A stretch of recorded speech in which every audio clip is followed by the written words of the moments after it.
Assalamualaikum warahmatullahi wabarakatuh. Waalaikumsalam. Selamat datang kepada Bapak Haji Ayat Cahyadi. Selamat datang di podcast Sumatera Center, di mana ini adalah podcast perdana. Kami mengucapkan terima kasih, di mana Bapak sebagai tamu spesial pada acara podcast kali ini. Mudah-mudahan dalam diskusi kita atau dalam acara ini Bapak bisa menyampaikan gagasan-gagasan Bapak mengenai perkembangan dan kemajuan untuk Kota Pekanbaru.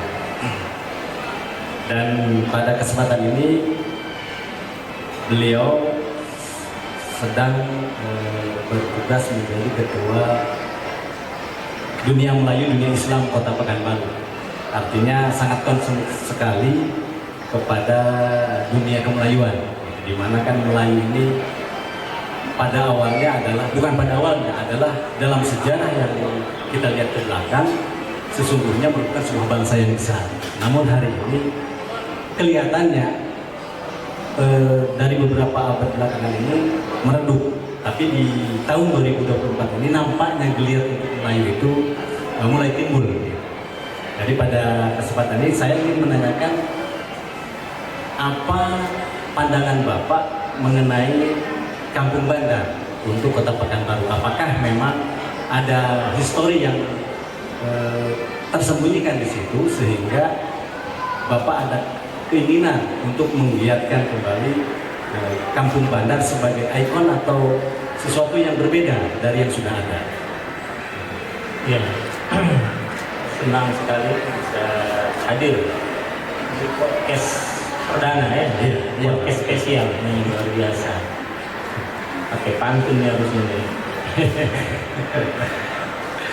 Kalau bukan karena cinta, tak akan kubah sebuah puisi. Ya. Kalau bukan karena cinta, tak mungkin aku ada di sini. Oh iya, luar biasa. Ya. Jadi karena cinta ini teman, ya, acara podcast ini apalagi temanya kita tentang bagaimana membangun Pekanbaru, kota yang kita cintai ini, ya, yang memang ini fokus kepada bagaimana Kampung Bandar ya. Iya, Kampung Bandar sebagai ikon kota Pekanbaru. Nah, Kampung Bandar ini sekarang ini ya adalah ibu kota Kecamatan Senaplar.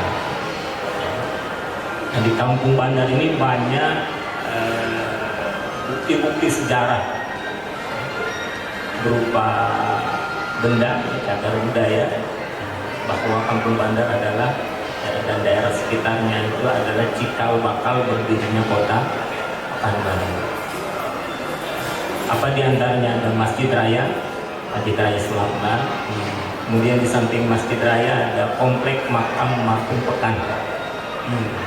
Marhum Pekan itu kan pendiri kota Pekanbaru, Sultan Siak kelima, Sultan Muhammad Ali Abdul Jalil Azam. Di situ selain ada makam Sultan Muhammad Ali Abdul Jalil Azam, juga ada makam ayah beliau Sultan Siak keempat, Sultan Alamuddin Shah. Dan juga ada keturunan Rasulullah SAW. Saya baru abang belum sampai ke komplek makam Marhum Pekan. Jadi kalau orang Pekanbaru harusnya sudah ziarah. Siapa itu? Syekh Sayyid Usman. Itu makamnya. Kemudian juga ada rumah singgah Tuan tadi. Ya. Jadi banyaklah cacat-cacat. Ya bahkan kalau kulinernya terkenal di Kampung Bandar ya. Sangat terkenal. Pak Haji, ya, apakah memang para petinggi Pekanbaru menurut Pak Haji kurang tepat dengan ikon Pekanbaru yang saat ini sehingga seolah-olah ingin mengalihkan ikon itu ke Kampung Bandar ini? Pak Haji, ya kalau sekarang sebetulnya kalau kita apa ikon Pekanbaru belum kebayang.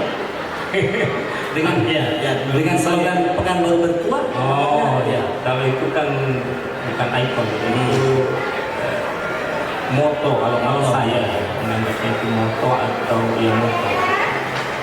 Bertuah itu kan bersih, tertib, usaha bersama, aman dan harmonis. Ya, ini kalau saya mencoba mencari sebetulnya regulasinya.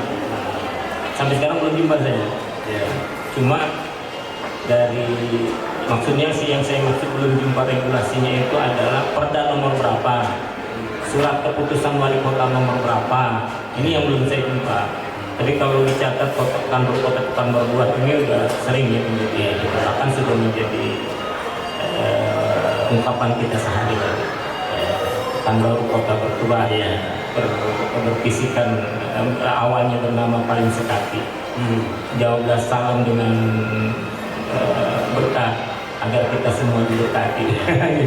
Tapi kalau kita itu moto, jadi moto. Tapi kalau ikon itu belum ada.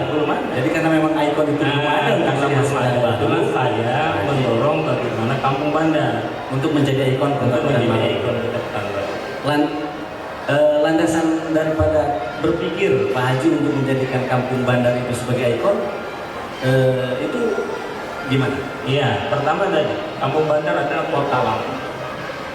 Sikap bakar berdirinya kota Pekanbaru itu Kampung Bandar. Pertama dulu ada ya masjid, kemudian juga di situ ada ya pasar rumah singgah Tuan Kadi ya. Jadi ini cikal bakal berdirinya kota Pekanbaru. Ini pertama. Ya.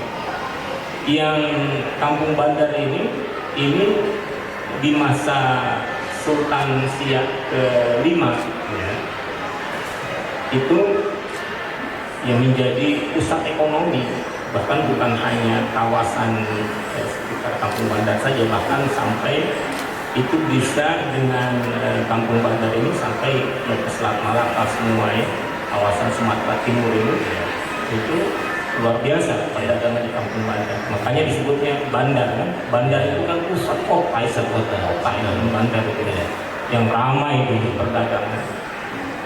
Nah, makanya kemudian di saat tahun 2022 ya, 2022 pula ya, itu ada SK Wali Kota yang kemudian menetapkan Kampung Bandar ini sebagai kampung wisata. Kampung wisata. Di Kampung Bandar ini ditetapkan dengan SK Wali Kota sebagai kampung wisata.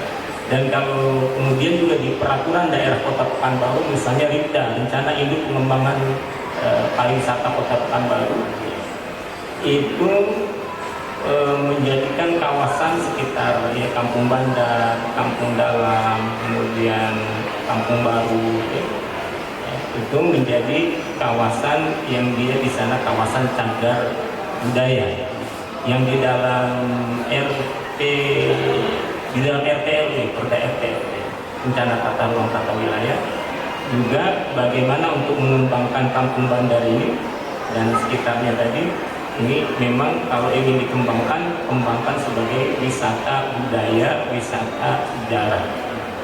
Nah, jadi ini yang latar belakang saya mengusulkan ya Kampung Bandar harus dilakukan. Kemudian langkah-langkah konkret sejauh ini yang Pak Haji lakukan untuk menjadikan Kampung Bandar ini sebagai ikon Kota Pekanbaru, seperti apa nih yang dilakukan? Ya, saat saya menjadi mulai dunia Islam ketua, ya sekarang masih. Ya bagaimana terus mempromosikan Kampung Bandar ini. Dunia Islam ini kan satu NGO, LSM yang dia pakai istilah presiden DMDI. Itu presidennya adalah Datuk Tan Sri Ali Ustam. Nah, jadi di Melaka ya, karena beliau pernah menjadi. Nah ini kita terus ketika acara-acara melalui dunia Islam, baik yang ada di Pekanbaru kita kenalkan kepada, kemudian juga ketika acara di Melaka, kemudian di Singapura, kita pernah mengikuti acara dunia Islam. Terus selalu kita promosikan Kampung Bandar, dan ketika kegiatan-kegiatan kemah dunia di MDI itu menurut dunia Islam, itu juga kita kenalkan Kampung Bandar. Jadi promosi. Sampai kemudian di 2019 itu saya masih aktif jadi pejabat. Kalau sekarang ini mantan pejabat. Tapi akses ke pejabat kan masih banyak. 2019 itu wakil wali kota ya Mas. Itu kita saat hari jadi Pekanbaru setiap tanggal 23 Juni itu kan mengadakan event ya di rumah singgah Tuan Kade itu ya, di RTH, ruang terbuka hijau rumah singgah Tuan Kade pas di tepi Sungai Siak itu. Dan itu datang dari Kementerian Pelancongan Laka, Menteri Pelancongan Laka. Susila bincang-bincang ya, 2019. Kemudian bincang-bincang itu intinya bagaimana ingin mengembangkan kampung bandar ini seperti Melaka. Ya memang karena dia di tepi Sungai Siak, bagaimana mengembangkan waterfront city-nya. 2009 terus ya dari dia sampai Ketua Menteri Melaka itu sempat datang ke Pekanbaru, kota Pekanbaru, untuk lihat sendiri gimana kota Pekanbaru. Ya, kita juga melakukan kunjungan, mereka juga melakukan kunjungan. Nah, hanya 2020 kan sama kita ketahui COVID. Iya. 2020 COVID, 2021 COVID kan, ya, barulah 2022 ya, pandemi ini berakhir. Jadi memang semua rencana untuk menjadikan ya, kampung bandar ini ya sebagai ya bisa inilah, bukan hanya dinikmati oleh warga Pekanbaru, bukan hanya oleh Indonesia, bahkan kalau ini jadi kerjasama ini go internasional insya Allah. Oh iya, insya Allah ya. Ya cuma itulah kita berencana tapi ternyata ada wabah itu ya, jadi semua tak berjalan dengan Ya. Sekarang ini kan wabah sudah berakhir ini. ya betul. Nah, sampai sejauh ini tentunya kan yang Bapak lakukan kan diketahui oleh baik itu publik maupun stakeholder waktu kebijakan. Nah, tanggapan mereka atas usaha Bapak ini dalam rangka menjadikan kampung bandar sebagai ikon kota Pekanbaru itu bagaimana sejauh ini? Ya sebetulnya kalau respon itu sangat-sangat mendukung, misalnya masyarakat ya, di situ kan ada Pokdawis ya, kelompok sadar wisata ya, sangat mendukung, bahkan mereka sangat mengapresiasi. Ya saya juga terakhir kan menyelesaikan S2 itu di Undri ya, perencanaan wilayah pedesaan. Nah tesis yang saya ambil itu faktor-faktor yang mempengaruhi perkembangan kampung bandar itu menjadi tesis saya. Nah itu saya lakukan wawancara, survei kepada Pokdawis, kepada masyarakat sekitar, tokoh-tokoh ya. Itu sangat senang sekali, sangat mendukung sekali ya. Kenapa ya? Karena memang ini yang menjadi mimpi mereka sebetulnya sejak lama, bagaimana kampung bandar ini bisa berkembang, bisa bagus, bisa dinikmati bukan hanya masyarakat Pekanbaru tapi juga ya masyarakat Indonesia, bahkan ya saudara-saudara kita dari mancanegara bisa menikmati kampung bandar. Ya, seperti kawan-kawan Pokdawis, ya, kemudian di sana juga ada kawan-kawan JSE, Jejak Sejarah Pariwisata, ini penggiat-penggiat sejarah dan pariwisata, juga tokoh-tokohnya ya, yang punya yang rumah Melayu 1927 itu juga sangat mendukung. Nah hanya memang ya inilah yang menurut saya ini harus terus diwujudkan gitu ya. Mimpi ini harus segera diwujudkan. Dan sebetulnya dalam beberapa kesempatan walaupun saya tak menjabat ya, itu sempat saya sampaikan ya, saat saya menulis tesis itu juga saya sampaikan ke Dinas Pariwisata ya. Kemudian juga ke pemerintah provinsi, karena memang untuk mengembangkan kampung bandar tidak cukup hanya pemerintah kota. Kalau terkait sungai ini kan Sungai Siak, nanti penataannya ini kan kewenangan pemerintah pusat. Nah, kita sampaikan ya, dari diskusi-diskusi itu sempat juga pemerintah provinsi itu menyampaikan kan di tepi kampung bandar itu kalau kita dari arah pasar bawah ke arah Sungai Siak itu ada ex Pelindo ya, ex pelabuhan ya, itu sekitar kurang lebih 2 hektar. Nah itu rencananya sebetulnya Kementerian BUMN akan menjadikan itu ya sebagai pusat kuliner tepi sungai. Cuma ya belum terwujud, belum bisa terwujud. Jadi sebetulnya respon sangat bagus. Hanya memang ya ini perlu dari pemerintah. Tidak bisa kalau hanya dari masyarakat. Ya masyarakat untuk mengaktifkan itu banyak kegiatan. Misalnya saya sempat hadir itu kegiatan setiap malam Ahad. Setiap malam Ahad itu ada kegiatan ya pertunjukan seni, tari, pantun, silat. Nah, hanya ini swadaya masyarakat, kawan-kawan JSD ya, hanya itu beberapa kali minggu, 3 bulan, 5 bulan. Setelah itu ya terbatas kan kalau masyarakat ini sumber dayanya. Ya ini berhenti tak jalan.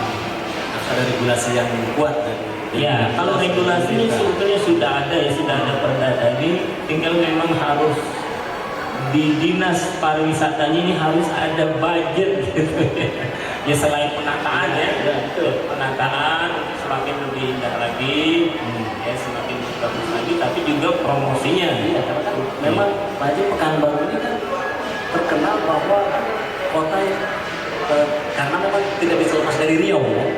Sebuah wilayah yang kaya atas bawah katanya minyak, tapi ternyata kan hari ini Pekanbaru sendiri tidak bisa menonjolkan sesuatu yang bisa dibanggakan gitu lah, katakanlah seperti itu. Sehingga tadi untuk ikonnya saja ini belum ada, apalagi kalau kita lihat sejarah ini jarang sekali terdengar atau bahkan nama pahlawan yang dari kota Pekanbaru sendiri atau dari Riau pada umumnya itu tidak ada. Dan saya dengar Pak Haji ini juga ada konsep nih untuk mendorong harus ada pahlawan dari kota Pekanbaru. Ini ada gimana nih ceritanya? Iya, jadi saya pernah memang waktu masih aktif ya sebagai ketua TP2GD. Apa itu? TP2GD itu tim peneliti pengkaji gelar daerah. TP2GD ini pertama mengusulkan pahlawan-pahlawan daerah. Jadi pemerintah Provinsi Riau setiap tanggal 9 Agustus itu memberikan gelar kepada tokoh-tokoh di Riau yang sudah berjasa baik di dalam bidang pendidikan, di bidang keagamaan, di dalam membangun kabupaten kota di Riau. Maka 2021 itu yang kita usulkan adalah wali kota 2 periode Allah yang Bapak Ranis Haji Herman Abdullah itu dapat gelar ya, pahlawan daerah Riau. Kemudian 2022 ya Pak Herman Abdullah. Kemudian Allah yang orang tua kita juga tokoh pendidikan pernah menjadi senator Bu Haji Maimunah Umar itu 2023. Nah memang karena tadi saya dicalonkan oleh untuk menjadi calon anggota DPRD Provinsi Riau, maka saya berhenti dari ketua TP2GD karena khawatir saya bilang nanti ada konflik of interest saya bilang. Saya izin kepada kawan-kawan TP2GD mohon maaf gitu ya. Bukan saya tak mau ingin memperjuangkan terus pahlawan nasional, tapi karena khawatir terjadi konflik of interest. Nah, selain pahlawan daerah, TP2GD juga mengusulkan untuk pahlawan nasional. Siapa yang kita usulkan? Yang kita usulkan adalah pendiri kota Pekanbaru. Siapa pendiri kota Pekanbaru? Sultan Muhammad Ali Abdul Jalil Muazzam Shah. Kenapa kita usulkan? Karena ya jasa beliau yang besar. Ya. Beliau ini adalah Panglima Besar Kerajaan Siak Seringgapura. Ya. Sejak masa Sultan Siak II. Masa Sultan Siak II itu beliau panglima besarnya. Sehingga ketika terjadi perang antara kerajaan Siak dengan Belanda, yang waktu itu Belanda di Pulau Guntung. Guntung ini di Siak ya, bukan Guntung yang di Inhil. Masuk Siak sekarang. Itu yang sebagai panglima besarnya adalah Sultan Muhammad Ali Abdul Jalil Muazzam Shah, yang itu saat itu kan belum jadi pahlawan, ya. Tengku Muhammad Ali, Tengku Muhammad Ali. Itulah yang menghancurkan loji-loji ya, benteng yang Belanda di Guntung itu beliau. Maka karena jasa beliau itu sebagai panglima besar, kalau kita ke Bengkalis itu ada stadion. Apa namanya stadion sepak bola ini? Stadion Panglima Muhammad Ali di Bangkalis. Ya. Kemudian kalau kita di Pekanbaru ada jalan ya, jalan Muhammad Ali, ini nama beliau. Ya, yang itu kemudian makamnya itu di samping Masjid Raya ya, Sultan Muhammad Ali Abdul Jalil Al-Bangsa, dan kemudian juga beliaulah di masa beliaulah cikal bakal berdirinya kota Pekanbaru. Nah inilah kemudian saya waktu itu awalnya sebetulnya dari DMDI juga, Dunia Melayu Dunia Islam, kita adakan tahun 2021 itu seminar bincang-bincang sore gimana ini kita usulkan, ternyata banyak mendapat sambutan dari kawan-kawan. Maka kemudian kita sampaikan kepada wali kota, disitulah kemudian dibentuk TP2GD yang saya langsung diminta menjadi ketuanya, dan kemudian terus kita bekerja bagaimana ini mengusulkan, dan di Maret 2025 itu semua persyaratan sebagai calon pahlawan ternyata setiap daerah ini kan, setiap provinsi kan mengusulkan. Kita ada 34 provinsi ya, itu mengusulkan. Nah itu 2022 kita mengusulkan. Ya ternyata belum. 2023 itu memang kita tak mengusulkan ya, kita melakukan perbaikan sedikit gitu ya. Nah itulah saya sekarang mau Yang menjadi alasan untuk tidak diterimanya Panglima Besar tadi sebagai pahlawan nasional apa? itu harus tanya orang Kementerian Sosial. Apakah dikasih bocoran gitu lagi sebetulnya? Ya, kan? Jadi tim harus tanya kepada tim peneliti PKI gelar pusat ini. Jadi kapan-kapan undang ke TV Riau ini. Ke Semek TV. Kenapa nih? Ya karena dari Riau sekarang ini kan baru dua saja. Kalau kita pisah dengan Kepri ya, pahlawan kita itu hanya dua. Pertama Harimau dari Rokan, ya, Tuanku Tambusai. Ya. Yang kedua ya, Sultan Syarif Qasim Nasir. Cuma hanya itu. Tak ada lagi. Dan Sultan Muhammad Ali Abdul Jalil Muazzam Said ini sebetulnya sejak tahun Gubernur Pak Suripto tahun 98 kalau 98 itu beliau di dalam pidato untuk mengusulkan mengusulkan Raja Ali Haji saat itu, mengusulkan saat 98 kan Kepri masih gabung ya. Saat mengusulkan Raja Ali Haji sebagai calon pahlawan nasional, di dalam pidato beliau itu pengantarnya banyak tokoh-tokoh di Riau yang sebetulnya bisa kita usulkan untuk menjadi calon pahlawan nasional. Di antara yang beliau sebut itu adalah ya, Tengku Muhammad Ali. Supaya 98 kan lama terus. Nah, itulah baru kita munculkan kembali 2021. Ya, karena memang tadi kalau saya lihat Riau khususnya Pekanbaru ini memang kemelayuan ini sangat kental. Ya, artinya mereka mempertahankan eksistensi Melayu. Namun ternyata kan sampai dengan hari ini belum mampu bisa menyatu nih Melayu ini kan, dimana masih banyak pemahaman kebanyakan orang bahwa Melayu itu kan satu suku saja, padahal sesungguhnya kalau kita lihat sejarah Melayu itu juga kan suku bangsa pada baju. Kemudian dengan adanya dunia Melayu dunia Islam ini, apakah langkah untuk menjadikan Melayu ini sebagai satu role model dalam peradaban ke depan, kira-kira bisa nggak untuk bisa kita usung itu, Pak Haji? Ya, jadi dunia Melayu dunia Islam tadi kan seperti yang saya sampaikan ya, ini NGO, ya, NGO yang pusatnya di Melaka. Ya. Namun menurut saya ini sangat bagus sekali walaupun pusatnya di Melaka, ya. Tapi ini sangat bagus menyatukan ya, Melayu ya. Jadi dalam perspektif dunia Melayu dunia Islam, Melayu bukan hanya ada di Semenanjung Melaka, bukan hanya ada di Sumatera ya, tapi sampai ke Kamboja ya, kemudian juga di Australia. Pokoknya yang dia pertama itu adalah agama. Agama ya, agamanya Islam. Makanya kan dunia Melayu, dunia Islam. Jadi pertama agama, agamanya Islam. Ya. Kemudian itu bahasa, walaupun bahasa ya, tidak selalu juga gitu ya. Tapi yang paling utama ini agama. Ya.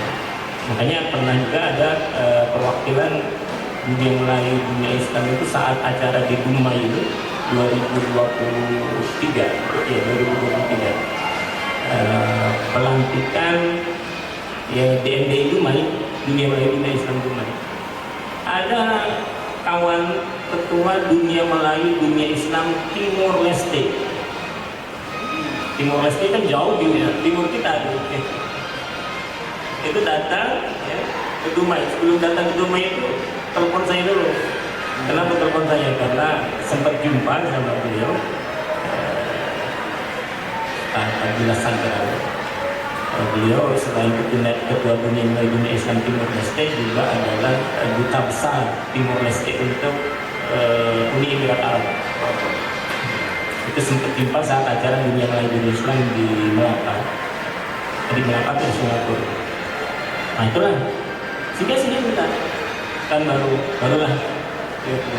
Nah inilah, jadi Pak Haji, ya, melihat kondisi pada hari ini, closing statement dan harapan dari Pak Haji baik kepada seluruh masyarakat Pekanbaru maupun Riau pada umumnya dan bangsa Indonesia, apa yang ingin Pak Haji sampaikan dan himbau kepada kita semua? iya. Jadi di tahun politik ini kan politik, kita kan tinggal kurang lebih 13 hari lagi. Ini Rabu ya. Nah, kita bukan dua pekan kampanye di sini. Ya betul. Kita politik ya. Tidak bisa ya, kita akan bicara itu. Walaupun kita tidak mengkampanyekan ya. Tapi kita bicara tidak mau bicara tentang politik. Karena kurang lebih 13 hari lagi kita akan menentukan 5 tahun ke depan nasib Indonesia, nasib Riau, nasib kabupaten kota di Riau. Kok gitu? Karena kita nanti 14 Februari itu kan akan mendapatkan 5 kertas suara. Yang ada fotonya itu presiden dan DPD. Presiden sama kita tahu ada 3 calon kan? Ya, masyarakat tinggal pilihlah nih. Ya.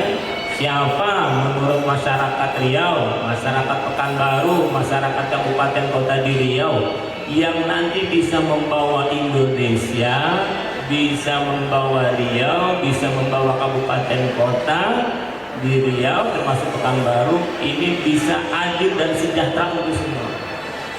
Kita tahu dah ya, karena kan medsos itu luar biasa. Kemudian yang ada fotonya juga adalah DPD. DPD itu setiap provinsi itu 4 orang perwakilannya, ya bisa masyarakat bisa. Nah 3 lagi itu adalah parlemen, caleg, ada DPR RI, DPRD Provinsi Riau, DPRD Kabupaten Kota. Nah masyarakat ini kalau pesan saya, ini akan sangat menentukan masa depan kita.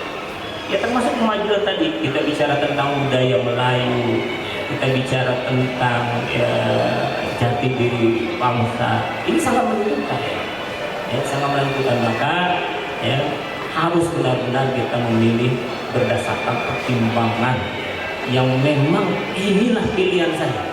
Bahkan bukan hanya memilih kalau menurut saya. Ketika kita yakini ini calon presiden kita, calon DPD kita, calon DPR RI kita, calon DPRD provinsi kita, calon DPRD kabupaten kota kita, ini bisa memperjuangkan kita, bisa membawa ke arah yang lebih baik, tidak cukup hanya milih, ikut mengkampanyekan, ikut berjuang. Jadi tentu disesuaikan dengan ya aturan-aturan yang ada. Tak boleh fitnah sana sini. Tak boleh menjelek-jelekan, tak boleh. Semuanya orang mencalon itu tentu punya niat yang baik. Tapi kan kita punya pilihan. Oh, ini menurut saya. Kalau menurut saya, karena ini sangat menentukan. Ya. Terima kasih Pak Haji atas pencerahannya ini. Ternyata banyak sekali yang bisa kita gali, khususnya memang pengetahuan mengenai kemurnian sejarah yang beredar pada hari ini juga perlu kita lihat, ya, karena banyak sekali orang-orang yang melihat sejarah itu berdasarkan sejarah yang kontemporer yang sudah ada, padahal banyak sekali sejarah yang bisa kita pertimbangkan dalam pengertian kita mau meluruskan sejarah agar masyarakat dan bangsa ini bisa bangkit, gitu ya, bisa maju, sehingga pada titik akhirnya yang kita cita-citakan bersama agar kebangkitan Melayu itu juga bukan hanya sebuah slogan, tapi bisa dinikmati dan menjadi sebuah mercusuar di dunia. Haji, terima kasih atas waktunya yang sangat spesial sekali, di mana di tengah kesibukan sebagai calon legislatif tadi dan juga sebagai ketua DNDI yang tentunya banyak kegiatan, bisa meluangkan waktu untuk bisa mengisi di podcast Sumatera Selatan. Kemudian, Assalamualaikum warahmatullahi wabarakatuh. Waalaikumsalam. Sukses.